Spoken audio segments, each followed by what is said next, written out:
iglesia, Amen. ang pag-ibig ng Diyos sa puso natin. Because you cannot do the task without love. Kaya nga sabi ni Apostol Pablo, aanuin mo yung lahat. You are so, brilliant person. You have everything in life. Kahit na sunugin pang buong katawan mo to offer without charity, everything is useless. Amen. That's why charity is very important. Love is very important, even in the ministry. Now, the continuation of our preaching last Sunday is the world celebrating the All Souls Day and All Saints Day, and this is also the continuation and the conclusion of the whole matter. If you're going to study the entire chapter, the entire book of the book of Ecclesiastes, and the conclusion of everything, the entire book is chapter 12 and in verse 13. Let us hear the conclusion of the whole matter. Fear God and keep His commandments, for this is the whole duty of man. It is all about man. It is all about you and me, the reason why God created us. That's why pakinggan mo itong mabuti. And if you're going to study about the presentation of the verse, it's all about the finality or the final summary of the book, concluding about the purpose of life. The purpose of life. Ano ba ang buhay mo? Ano ang buhay ko? Ano ang purpose kung bakit tayo'y nandito sa lupang ito? Listen, we are not permanent in this world. This world is not our home. We are just passing through. Dumadaan lang tayo sa lupang ito. Ngunit tayo nagpapasalamat. Kaya nga maraming tao, they are so very ungrateful eh. Bakit pa ba ako'y pinanganak sa lupang ito? Kung ganito lang naman ang aking mararanasan. Diba? Like sometimes, andun yung regret ng isang tao kung bakit pa siya ipinanganak sa lupang ito. Kaya tayong lahat, nagpapasalamat, walang regret kung bakit tayo ipinanganak. And we have life. Ang gawin lang natin, magpasalamat tayo sa Diyos. Sapagkat tayo'y pinahiram ng buhay. Lahat ng bagay na meron tayo, galing sa Diyos eh. You're just borrowing. We are not the owner of this life. That's why we have nothing to boast in this life, because this life is not ours. It is owned by God that we are just borrowing. Kaya nga palagi itong kinakanta sa mga patay, Brother Marlon. Brother Michael, yung hiram sa Diyos, alam niyo yun? Diba? Hiram sa Diyos ang aking buhay. You're just borrowing life. But we are so thankful because God given us life. And then dito sa pamamagitan nito, ay nakilala natin ang Panginoon. Amen? Nakilala natin ang ating Panginoon. Pastor, makasalanan ako. I am a wicked person. We thank God for the salvation. Dahil sa pamamagitan nito, ay nakilala natin ang Panginoong Jesucristo na ating Panginoon at tagapagligtas. Now, the conclusion of the whole matter is that, concluding the purpose of life. Ano ang purpose ng buhay mo? Ang purpose pa ng buhay mo, magtrabaho ka. Alam mo, ito yung tinuro sa atin nung maliit pa tayo. Nung mga bata pa tayo. Minsan yung anak mo, tinatanong mo, anong gusto mo paglaki mo? Diba? Sabi ng bata, I want to be a doctor.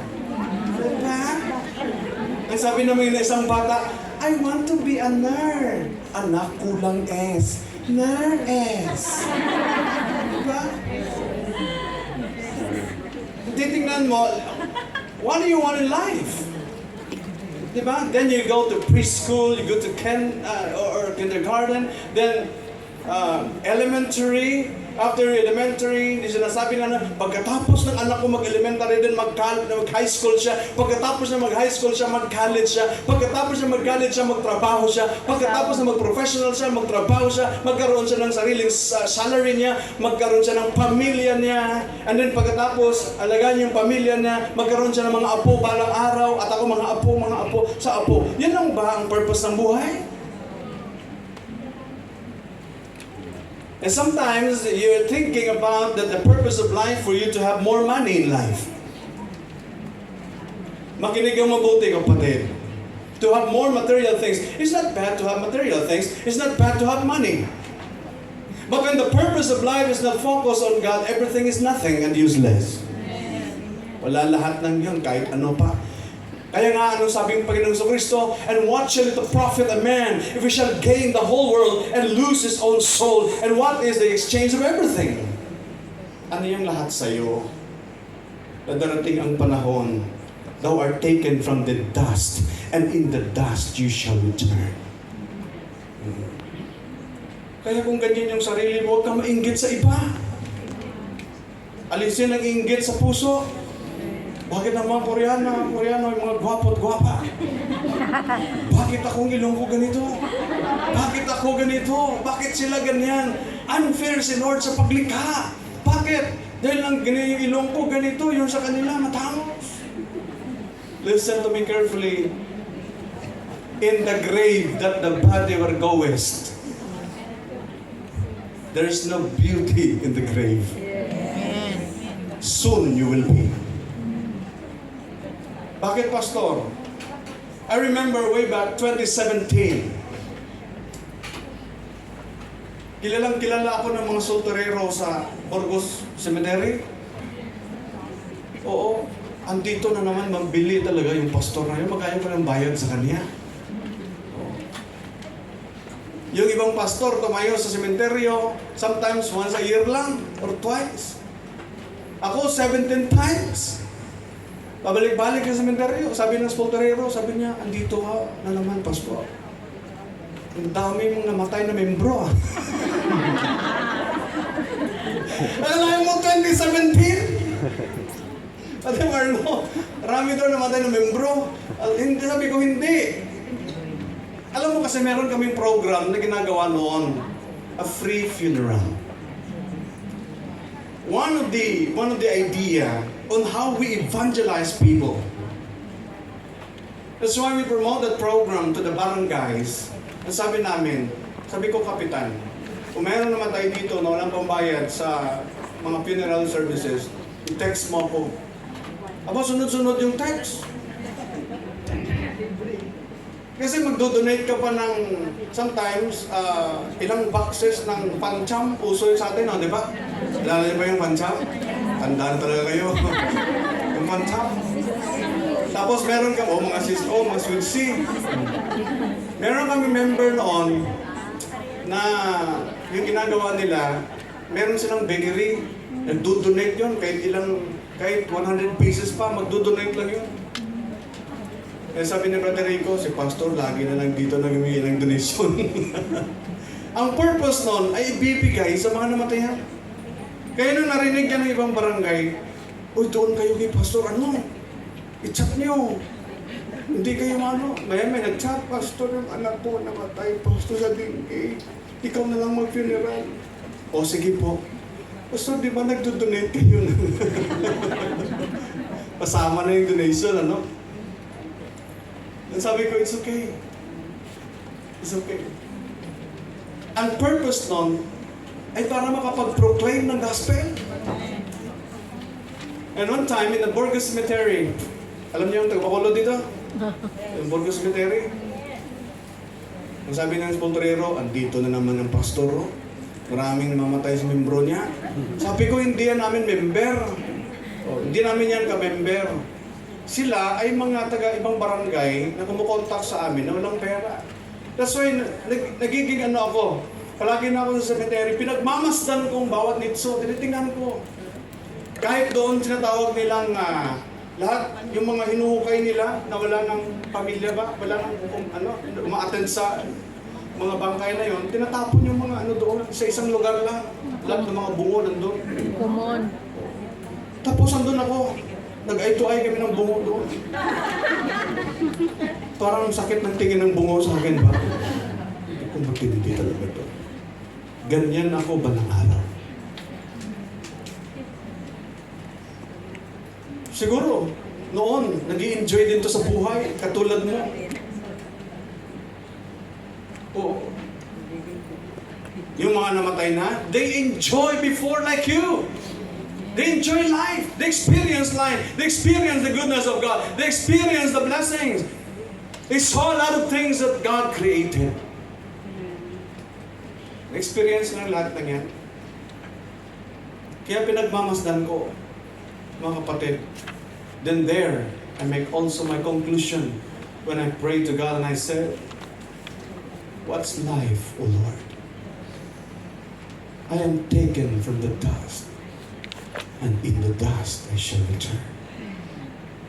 What is everything to me if I will not serve you? Ano ang buhay ko kung hindi ako maglingkod?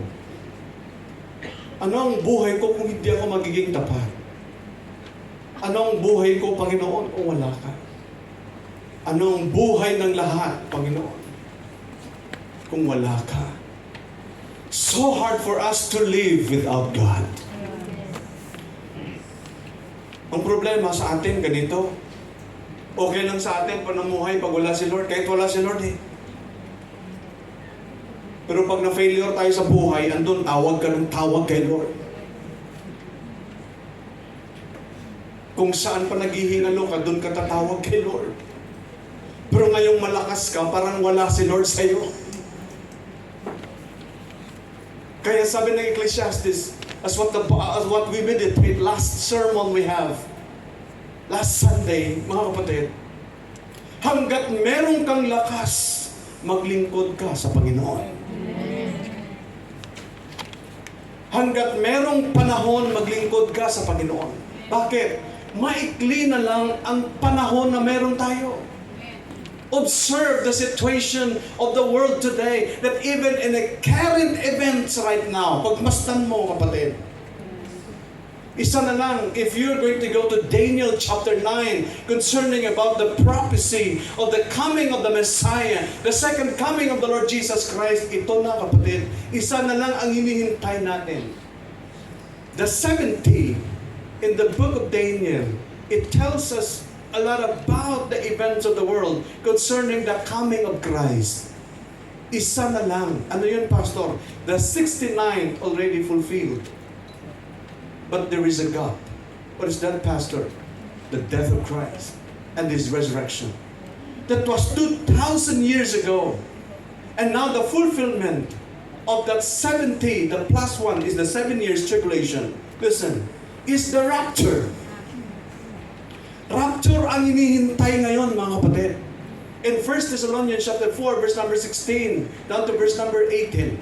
For the Lord Himself shall descend from heaven, with a shout, with the voice of the archangel, and with the trump of God, and who dead in Christ shall rise first. Then we which are alive and remain shall be caught up together with them in the clouds to meet the Lord in the air. Ang sabi ni Apostol Pablo, and so shall we ever be with the Lord. So comfort one with the other of this word. That is encouragement in verse number 18. The great comfort we have right now in this life is the coming of the Lord Jesus Christ. That the Savior is coming back. We have only a short period of time. Ang maliit na panahon ba ay sasayangin mo pa? Sasayangin mo pa yung maikling panahon na meron ka ngayon? Siya lagi ko sinasabi sa inyo, Pastor, matagal pa. 40 years old pa lang ako ngayon. Anong 40 years old? Dadagdagan ka ng 10 taon, 50 na. Di ba, Marlo? Another 10 years pa. 60 na tayo. Yan na sa Michael, bata pa yan. 60 na tayo, Marlo.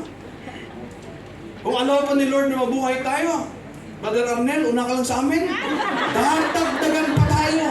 Another 10 years, 70 na tayo. Ano nang mga mukha natin? Kaya sabi ko sa inyo kanina, huwag mo compare yung sarili mo sa mga Koreano. Maganda sila.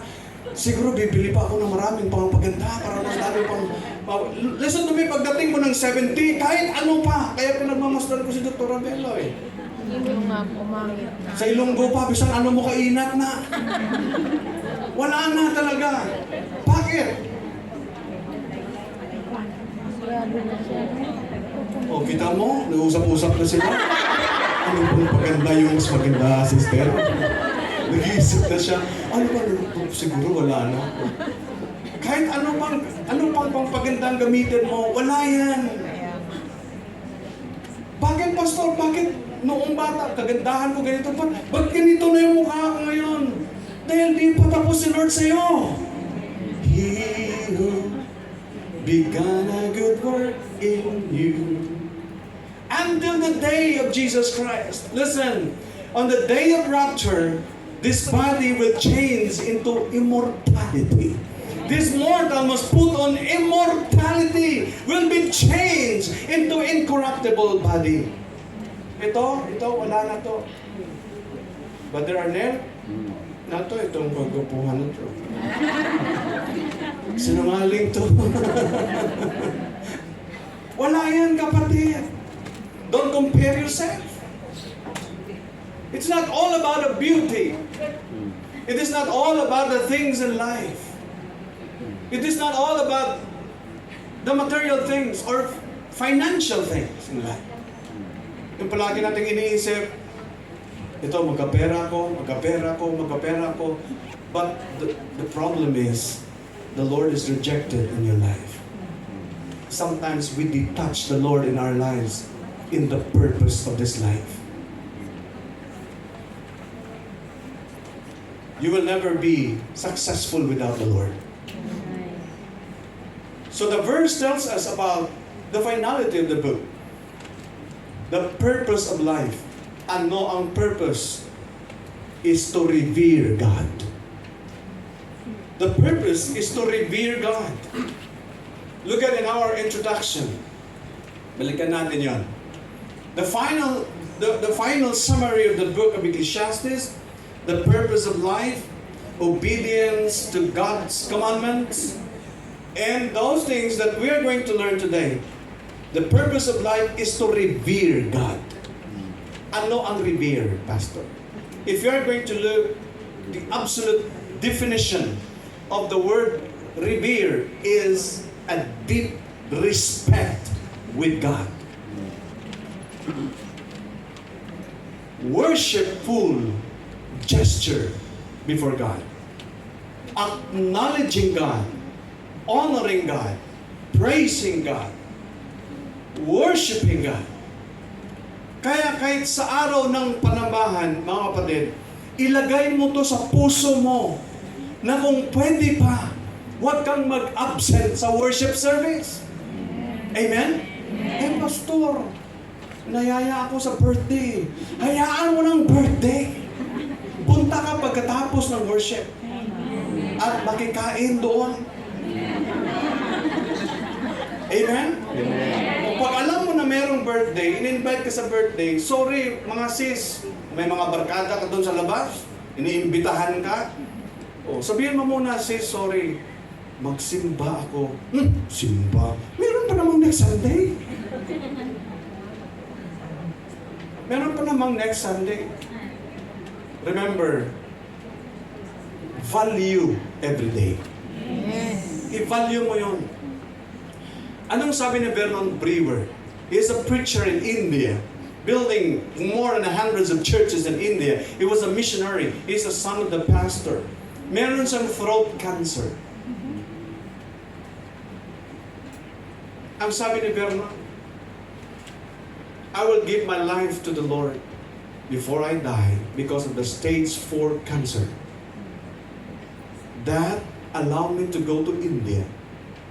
Anak, mamamatay ka na. You have a number, your months. Ito na lang yung buhay na iwan sa'yo. Sabi niya, no, let me die in India. Grabe yung heart, no?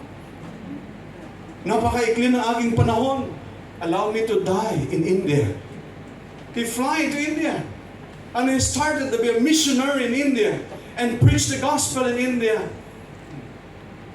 Nabutan na ng ilang taon as a missionary. A lot of churches built. Anong sabi ni Vernon? God given me today to smell the roses in India. Tomorrow may never come. That's why God given me today to smell the roses. Binigyan ako ng Diyos sa araw na ito para lang sa araw na ito.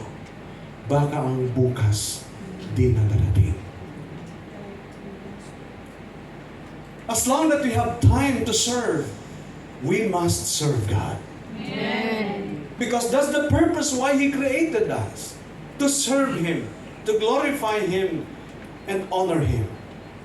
Now, let's go to the conclusion of the whole matter ng buhay na ito. Number 1, fear God. To fear God is not to make you afraid or terror. Kasi iniisip natin palagi ganito eh. But a deep respect, revere, and worshipful gesture that acknowledges that God's authority and holiness. Iniisip natin, ang takot sa Panginoon is like a terror or cowering terror. Hindi ganon. Ang fear dito had something to do with a deep respect. A deep respect and revere God. Giving Him a highest respect of life. A worshipful gesture sa Panginoon. Ganito yun, kapatid. Halimbawa, sa ating pagsimba. Kumakanta tayo, I worship you, Almighty God. Saan naka-focus ang mind and heart mo? Kay Lord, di ba? Mga kapatid, atin natin ito, ha? Ha? Amen ba? Amen ba? Amen, amen? Oh, ganito yung iba. I worship you, Almighty God. There is none like... Mamaya na. Kasi dito pa. There is none. Tapos sumabay na. There is none like you. God is looking at you. When you worship, God is looking at you. When we worship, God looks on the heart. Pinagmamasdan ng Panginoon, ano ang nasa puso mo? Sino ang nasa puso mo? Sino yung nasa mind mo? Ba nag-worship ka? Minsan pag nag-worship tayo, sinasabi, there are some, hindi naman lahat, kapuring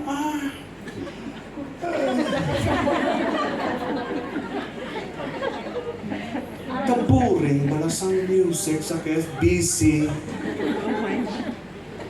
Na-bored ako Makinig ka. Ang music, listen, ang music ay hindi para sa'yo. Are you following? In worship, when we sing songs for God, listen, that music is not for you. When you say that the music is boring, listen, you are worshiping yourself. That's for yourself. Self mo yun eh. Kung nakatunin yung puso mo sa Panginoon, kahit ano pang music yan, listen, you will honor God. You will glorify Him. You will honor Him. Amen? Amen. Kahit ano pa yan, mga kapatid, ano pang tono ng music na yan. Kahit matutulog ka pa, kahit dinuduyan ka ng music na yan, kung ang puso mo ay right sa Diyos at nakafocus sa Diyos, aawit ka at aawit ka. Kaya walang boring sa worship. Kasi nag-worship ka. ang music ay di para sa'yo. Ang music ay para sa Diyos. That's why may singers eh. Listen, praise Him. When you sing a song for God, listen, you are not entertaining people. You are not entertaining the members. Listen, you are giving God the glory of the song. Amen. Ganon yun, kapatid. Hindi yung kumakanta kayo dito, in-entertain mo siya. Parang hindi siya masaya. Ano ibig kong sabihin? Yung worship, saya-saya. Umiiyak na nga yung iba eh. Yung iba masaya, pero yung isa umiiyak. Kayaan mo lang siyang kung umiyak. Kasi yung gesture ng puso niya eh. Baka meron siyang bigat na dinadala sa Panginoon. Diba?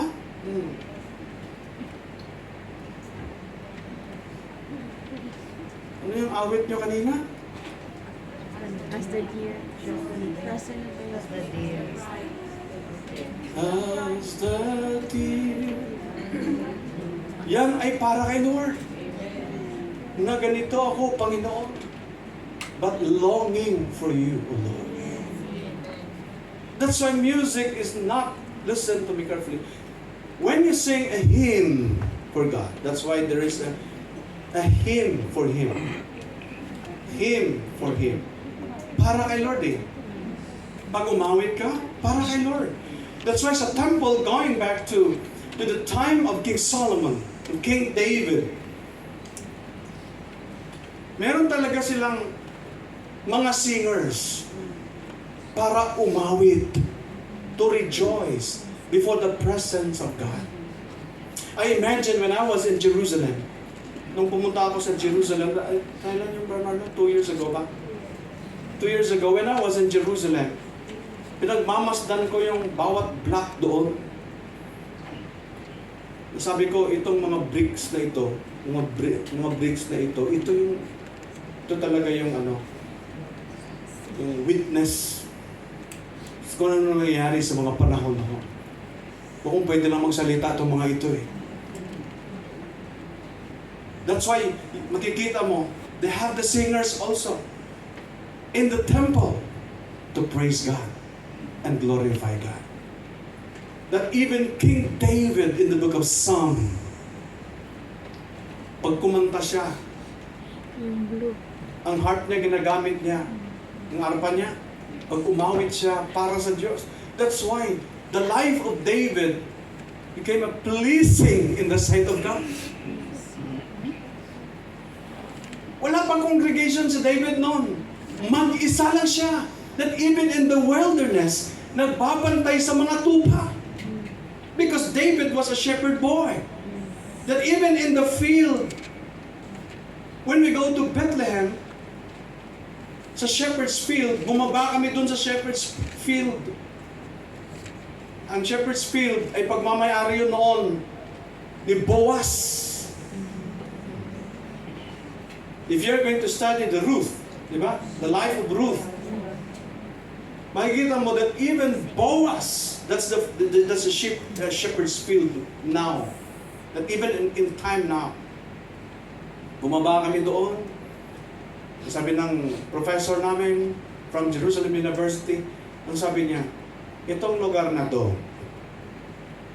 dito kumakanta si David, nagpapakain sa kanyang mga tupa. Then I looked into heaven, that when David sang, listen, the Lord is listening to the song that he performed to the Lord. Kahit ikaw mag-isa eh, sa personal mong devotion, kahit ikaw mag-isa eh, pwede kang umawit sa Panginoon. Diba? Kahit na yung boses mo, ayaw kong mag-join sa choir. Bakit? Kasi yung boses ko nasa 7 continents of the world. Okay lang yun. Kahit wala ka sa choir, makinig ka mabuti. Pwede kang umawit sa Panginoon kahit mag-isa ka. Oh, kopyahin mo yun ngayon sa pagpuputocopy ka ng awit at pumunta ka doon sa park. Punta ka doon.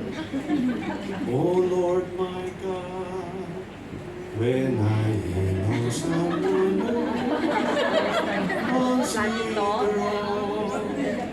the world thy hands at me. see the stars. Kung saan-saan ka na punta. Di ba?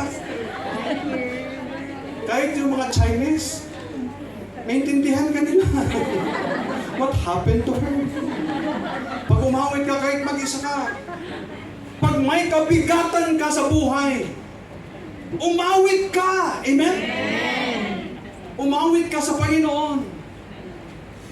If you have your burden, problemang matindi, kinakarap, huwag mong isipin yung bintana. Yung sa karamihang mga OFW, iniisip yung bintana, at mga tali, kung ano-ano pang iniisip. Huwag mong isipin yon. Umawit ka kay Lord. Amen? Dahil sa pamamagitan ng iyong pag-awit sa Panginoon, doon lulumpayan ka. Doon ma-encourage ka. Ibigay mo ang lahat ng bigat mo sa Panginoon. Ibigay mo sa Kanya ang lahat ng kabigatan. Mag-worship ka. Turn all your problems in worship. Honoring God in your life. To have a deep respect, revere, and worshipful gesture acknowledges God's authority and holiness. Binabangga ka ng maraming problema. Iniisip mo na walang solusyon. Lumapit ka sa Panginoon. Because if you are going to stand alone, you are insulting your Savior. Because He promised us that I will never leave you, I will never forsake you. Then when you are alone, sabihin mo, I am alone.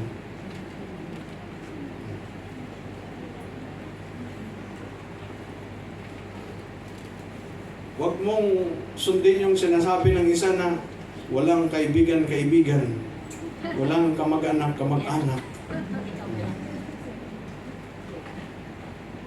Mag-isa ka sa buhay, hindi ka nag-iisa. Minamahal. Kapatid, hindi ka nag-iisa. Andyan ang Panginoon sa iyo. In times of stress, problems and burdens that hard, sometimes bunduking problema. Kapatid, lumuhod ka sa Panginoon at manalangin. Acknowledge Him. That's why the Bible tells us, in all your ways acknowledge Him, and He shall direct thy path. He shall direct thy path. The conclusion of the whole matter is to fear God, to give Him a deep respect, revere, and worship. That's also one of the purpose of life, why He created us. It is also an outward expression of our feeling or feelings to God. The gesture of deep respect to the Lord. Ano pa yung deep respect? Tandaan mo, ang may relationship dito, una, ikaw at ang Panginoon. Amen? Amen. Ikaw at si Lord. When you say that a deep respect with God, listen, who are you if you are alone? Ano ang Panginoon sa'yo kung ikaw na lang? Tandaan mo na ang buhay natin, sabi ng iba, hindi mo makikita kung anong ginagawa ko kasi may black dito. Sa Panginoon, walang black. Pangalawa, walang curtain. May kortina. Kaya hindi alam ng iba kung anong ginagawa ko. Listen, your life is like a window without curtain in the sight of God. Lahat ng ginagawa mo, whether it be you are alone, lahat ng yan ay nakikita mo. Now the question is, how do you give a deep respect with God if you are alone? Medyo mainit, kapatid, no? Okay lang ba? Amen, amen? Ikaw naman to at sa Panginoon. Ako pagalitan ni Lord mamaya, pag di ko ito sabihin. Diba? When you are alone, How do you honor God with that deep respect? Paano mo nire-respeto ang Panginoon kung ikaw na lang sa isang lugar? Wala akong churchmate, wala akong family, di nila nakikita kung anong ginagawa ko. Number 2, you're also respect to your brethren. But first is your deep respect with God. Nakikita ka eh. Amen ba? Amen. Oh, si Lord to eh. Yung relationship mo ay kay Lord. Unamente. Kaya kitang kita eh. Your relationship with God. Hindi tayo pwedeng magpa-as if sa harap ng Panginoon that when we come to the house of God, that it seems that our heart is right, but when you're going to go back with your deep respect with God, kamusta?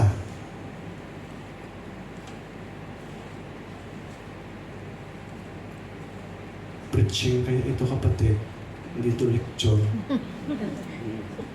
This is an exhortation. Kung nasasaktan tayo, salamat. Amen? Amen. Pagtatanong lang naman ako. Di ko naman, wala naman si pastor eh. Di ba? Wala naman si Sisi. Di nila nakikita. Wala silang alam. Di mo lang alam. Di ba? Kasi ikaw kasi pastor. Sinustok mo ko. Ito yung pastor na to, stalker to. Alam niyo yung mga post ko, kita niya, alam niyo na to. I'm not stalking you. Kita niyo pastor, kaya in-unfriend ko si pastor sa Facebook. Para di niya makita, tapos nakalock yung profile ko, para di niya makita yung post ko. Baka mamaya mapaparinig na naman siya. Ay, di ko alam kung ano ginagawa mo. Di naman tayo isang bahay. Di naman tayo palagi nakikita. Aside yung sa iba, makasalubong ko. Pero pasensya sa mga di ko mapansin. Di ko makita.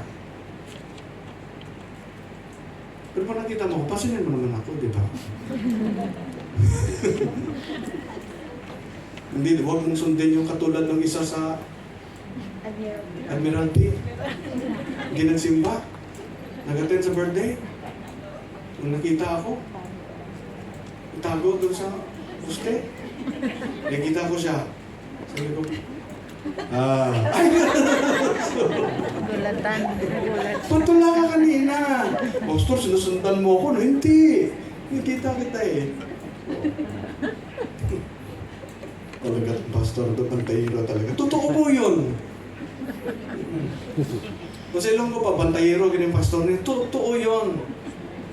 Because that's the work of the pastor. That is his task. Kaya nga nilagay ka ng Panginoon doon eh. Para ano? Magpantay. Ang pastor ay kakapantay ng tupa. Amen po ba? Amen. Pakialamero tong pastor. Siyempre mangingialam ako. Pero hindi sa personal mong buhay. Dito tayo magkikita. Dahil i-reveal sa iyo ng Panginoon ang kanyang salita. Amen po ba? Amen. Papaalam sa iyo. How do you respect God when you are alone? It's very important for us to know. Sapagkat ang lahat ng bagay ay nakikita ng Panginoon. Ano yung ating damdamin sa Panginoon kapag tayo'y pinagpapala ng Panginoon?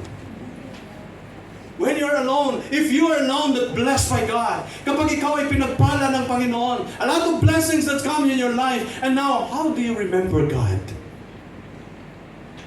Si Lord ba ang una sa isip mo when you receive the blessing? Or ang IFC Mall? Pastor, malayo na sa Central Wampoa na lang, Pastor. Lapit pa. Ano yung iniisip mo? Di ba? Ako, pag may blessing ako, ito na. Ito kay Lord. Oh. Para to kay Lord, para kay Lord. Di ba? Ito na yung part ni Lord. Ito na ang para kay Lord. And then, Lord, ito ay para sa iyo. When you receive a blessing, are you praying? Yes. You say, Lord, thank you for the blessing that I received. But Lord, I'm praying, ito yung parte mo. Huwag kang magkatulad doon sa may isang member ng isang church, member yata ni Pastor Saldin eh. Pastor, ipag-pray mong inahin kong baboy. Mas excited siya. Na mga anak ito, sige brad. Kasi pag nanganak ito, Pastor, ang para kay Lord. Very impulsive behavior. Di yung pastor, nag-pray din sa kanya, Lord, bless mo si Brad, bless mo ito. Nanganak na yung baboy niya. Excited siya, Pastor, nanganak ng baboy ko. Dumating yung punto na yung mga baboy, may mga sakit-sakit. At yung isa doon, namatay.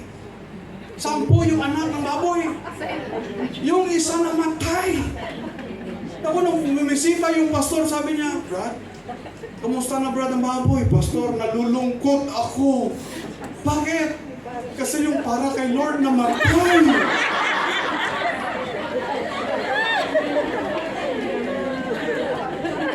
Sa kadami-dami, Brother Michael, ng baboy. Brother Marlon, sa kadami-dami ng baboy. Tapos sasabihin mo, yung 10 yung isa namatay doon, yun ang para kay Lord. Yung namatay, yung para kay Lord.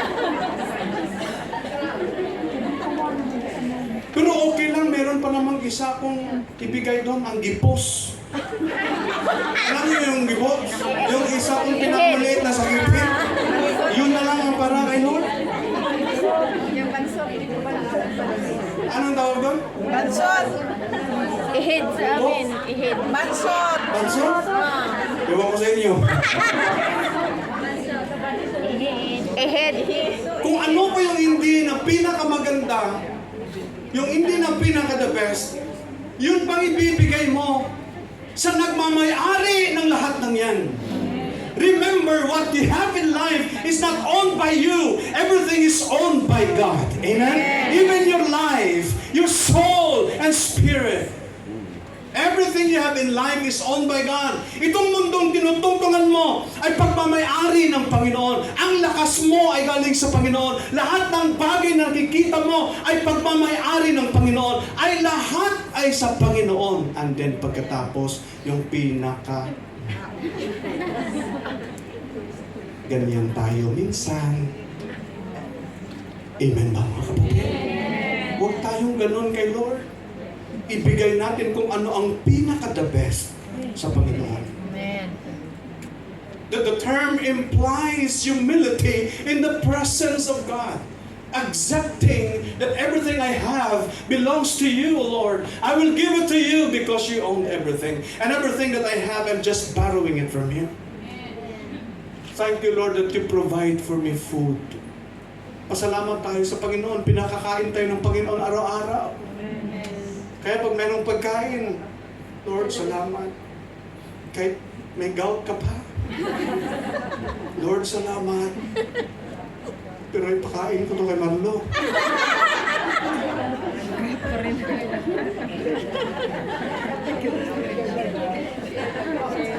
Lord, salamat sa blessing. Pero alam ko na high blood ito. Para to kay Arnel. Hindi talaga kayo. Kala nyo ah. Fear God and keep His commandments. That's number 2. The true expression of reverence to God. A deep respect to God is our obedience. Our obedience to His revealed will in the Scripture. Saan natin makikita ang will ng Panginoon? Nasa Biblia. That's why read your Bible every day. Na-enjoy ko talaga manood. Naalala niyo si Mami Dolor? Naalala ko si Mami Dolor, yung deacon natin. Tinuturuan niyo yung alaga niya ng read your Bible and pray every day. Inuulit-ulit kong pinapanood yung batang yan. nanonood.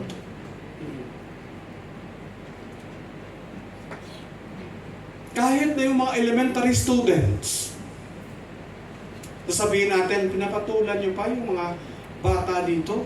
Nakakaintindi ba sila? Train up a child in the way he should go. And when he is old, he will not depart from it. There are hundreds and thousands of China students who heard the gospel and singing that song, Jesus loves me. This I know, for the Bible tells me so. How did they know? How did these children, thousands of students here in Hong Kong, heard the gospel that Jesus loves them? That's what the Bible says. Ikaw, naka-experience ka rin nun, di ba? Oh. Si Ate Myra, instant eh. Ikaw ano mamaya? Ako, pastor? Oo. Ano sa, bahala ka. Si Ate Bebot, nakasama ko rin to sa mga schools dito. Yung ibang mga singers. Oh, yung singers na bahala na. Instant practice. Pastor, kakanta tayo. Kasama ako, pastor. O, sige. Then you share the word of the Lord to them. His revealed will in the scripture. It is an outward sign of an individual heart alignment with God. Through the word of the Lord, listen, our life might align to the Lord. Kasi maraming biglang liko yung buhay natin eh. Kasi kung sikop tayo eh, yung buhay natin, sometimes it is not straightforward with the Lord. Paiba-iba yung way natin eh. But if we have the word of the Lord, our life aligned to His will. That revealed to us. His word, that we might obey what He commanded to us. A lot of commandments in the Bible that we are going to align our life to keep His words, what He commanded to every one of us. Now, let's go to the whole duty. Keep His commandment and also the whole duty. What about the duty? Look at our duty. It is the fundamental purpose for every person that was created by God. This is a fundamental purpose for every person. Ano yun, Pastor? To obey God. That's why Ecclesiastes chapter 12 verse 14, dito natin makikita, mga kapatid, that provides the reason for this duty. The reason for duty. Bakit kailangan tayong maglingkod? Bakit kailangan tayong magtrabaho sa Panginoon? Bakit kailangan natin maging tapat sa Kanya at manatiling tapat at mag-persevere, patuloy na maglingkod sa Panginoon? Bakit, Pastor? Verse 14. The Bible tells us, if we go further, the Bible tells us, for God will bring every deed into judgment. Pwede ba bang balik natin, te, from verse number, okay na, dyan na, okay? Look at Ecclesiastes 12:14. The reason for this duty. Let us read all together. Ready, start. For God will bring every deed into judgment, including every hidden thing, whether it is good or evil. Akala mo makatago ka sa Panginoon? Yung mga Ilonggo, ito yung terminology nila. Bisan manago ka pa sa alibutod sang bugas. Alam mo yun? Yung mga idiom na mga matatanda natin. Di ba? Kahit magtago ka pa doon sa ilalim, pinakailalim ng bigas, makikita ka ng Panginoon.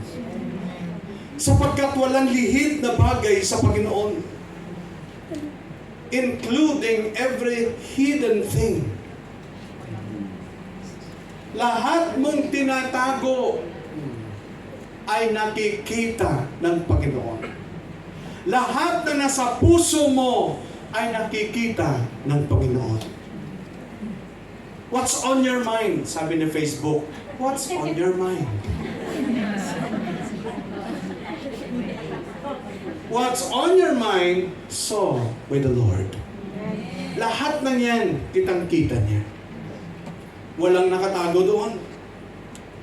And for God will bring every deed into judgment.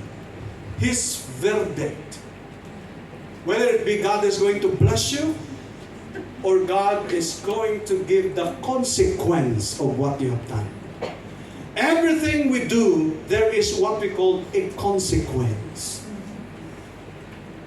There is a verdict from the Lord.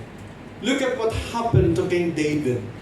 Yes, you are not going to lose your salvation because we believe once you are saved forever. Amen? Amen. Once you're saved forever. What about, Pastor, if I have done wrong? God will judge you with that. You will suffer the consequence of what you have done. The Lord will discipline you. The Lord will discipline us. Hindi niya tayo hahayaan sa mga bagay na yan. He will discipline us. God will bring every deed into judgment. Look at the life of King David. Yes, David is a man after God's own heart. David. Look at the sin of David. Matindis David. What he committed. The death of Uriah. Taken Bathsheba. Murder. Ano pa? Wives. A lot of things nagawa ni David. But listen what happened to David. Ang sabi ni David, kung pwede bang lagyan ako ng pakpak sa likod, lilipad ako as an eagle. Para ano? Para maiwasan ko ang lahat ng problema ang aking kinakaharap. Akalain mo, sarili niyang kapatid, i-rape niya. Look at what happened to Amnon and Tamar. Yes. Sarili niyang kapatid, i-rape niya. Look at Absalom. Look at the rebellion. As a father, look at his love. Look at what happened sa pamamahay ni David. Hindi na alis ang curse sa kanyang family. All the sufferings, listen, all the conflicts, the problems and the burdens in the house of David because of the consequence of his sin. Look at the kingdom. The kingdom was divided because of the sin of David, not just of Solomon. And also in Solomon, look at the life of Solomon, his son. And after Solomon, the kingdom was divided by Rehoboam and Jeroboam. Look at what happened to the kingdom. It was been destroyed by what? It was destroyed by the Assyrian Empire and Babylonian Empire. And the kingdom was divided. Look at what happened to the people of Israel. They were been ruins because of the consequence of sin. Yes, you are saved. But the consequence thereof. The Lord will bring forth His judgment. God will bring every deed into judgment, including every hidden thing, whether it is good or evil. Let's end with this in our conclusion. Therefore, we must live a God-centered life and obedient life. Ang Panginoon ang maging sentro ng buhay mo sa iyong mga lakad sa buhay nito. At maging tapat at masunurin sa Panginoon. Because if you're going to go to the last phrase of verse number 14, whether it be good, whether it be evil. Now, mas mabuti pang gumawa ka ng mabuti, whether it be good. Mas mabuti pang gumawa ka ng mabuti kaysa gumawa ka ng hindi mabuti. Amen? Gawin mo kung ano ang mabuti. Ano ang mabuti? We must live a God-centered life and obedient life before the presence of God. God bless you. Happy Lord's Day. Let us pray. Our hearts do rejoice, O Lord. We thank you for this wonderful and beautiful morning that you've been giving us. Thank you for your great grace and mercy to us. Thank you for reminding us the purpose of this life, to persevere, to serve you more. Lord, we give you honor and glory. Thank you so much for your compassion to us. Will bow head, eyes closed. Can you say to the Lord this morning, Pastor, please pray for me. I thank the Lord for the message. Now my desire is to live a God-centered life and an obedient life to the Lord. To be faithful to Him. That the number one priority of my life is the Lord. Is that the desire of your heart today? Can you give your right hand to God if you're going to make your commitment to Him? God bless you. God bless you. God bless you. God bless you. God bless you. God bless you. God bless you. God bless you. Praise the Lord. Praise the Lord for your life. God bless you. If we have our visitor today, pag hindi mo pa natanggap ang Panginoong Kristo na yung Panginoon na tagapagligtas, it is not an accident that you're here. God has a purpose why you are here. To hear the gospel. The gospel is this: Jesus died, buried, and rose on the third day. Jesus is the only hope, and Jesus is the only way to heaven. If you are going to repent of your sin and accept Jesus in your heart and your life as your Lord and Savior, and if you are going to believe in the Lord Jesus Christ, you will receive eternal life as what He promised. Paul and Silas answered the question to the Philippian jailer, what must I do to be saved? And Paul and Silas said, believe on the Lord Jesus Christ, and thou shalt be saved. If you are our visitor today, are you willing to accept the Lord Jesus in your life? To believe on the Lord Jesus Christ in your life as your Lord and Savior? If that is the desire of your heart, kung ikaw ay aming bisita, so maging ito. Can you give your right hand to the Lord? I will pray for you. Kung ikaw ay bisita namin, huwag kang mahiya, I will pray for you. God bless you. Amen. God bless you. God bless you. Yes, God bless you. We thank you, Heavenly Father, for this beautiful day of worship. Thank you for your words that exalt us. Bless all your people, and Lord, the word, Lord God, that planted in our hearts. Help us, Lord, to live in the way na itinuro mo sa amin. Glory and honor belongs to you. In Jesus' name, we ask and pray all these things. Amen and amen. As we give back the Lord, a hand to the Lord. God bless you.